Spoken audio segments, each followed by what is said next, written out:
UAE ഒരു police case വന്നാൽ ഭാവിയിൽ നിങ്ങളുടെ വിസ റിജക്റ്റ് ആകുമോ?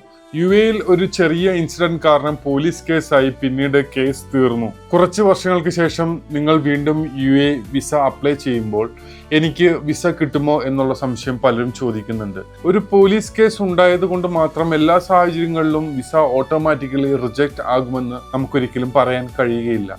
പക്ഷേ കേസിന്റെ നേച്ചർ, ഫൈനൽ ജഡ്ജ്മെന്റ്, കൺവിക്ഷൻ ഉണ്ടായോ, അക്വിറ്റൽ ആണോ, ഇമിഗ്രേഷൻസ് ഓർ സെക്യൂരിറ്റി റെക്കോർഡ്സിൽ എന്താണ് സ്റ്റാറ്റസ് തുടങ്ങിയ കാര്യങ്ങൾ പ്രധാനമാണ്. പ്രത്യേകിച്ച് criminal case, deportation, immigration violation അല്ലെങ്കിൽ ട്രാവൽ റെസ്ട്രിക്ഷൻസ് പോലുള്ള കാര്യങ്ങൾ ഉണ്ടായെങ്കിൽ ഫ്യൂച്ചറിൽ വിസ ആപ്ലിക്കേഷനിൽ കോംപ്ലിക്കേഷൻസ് ഉണ്ടാകും. അതുകൊണ്ട് കേസ് തീർന്നു, ഇനി ഒന്നും പ്രശ്നമില്ല എന്ന് അസ്യൂം ചെയ്യാതെ നിങ്ങളുടെ കേസ് സ്റ്റാറ്റസ് പ്രോപ്പർലി വെരിഫൈ ചെയ്യുക. ആവശ്യമെങ്കിൽ കേസ് ഡോക്യുമെന്റ്സ്, ജഡ്ജ്മെന്റ്, ക്ലിയറൻസ് എന്നിവ പരിശോധിച്ച ശേഷം മാത്രമേ പുതിയ വിസ ആപ്ലിക്കേഷൻ നൽകാവൂ. ഒരു പഴയ കേസ് നിങ്ങളുടെ ഫ്യൂച്ചറിനെ ബാധിക്കുമോ എന്നറിയാൻ കേസ് സ്പെസിഫിക് ലീഗൽ അഡ്വൈസ് എടുക്കുക. Thank you.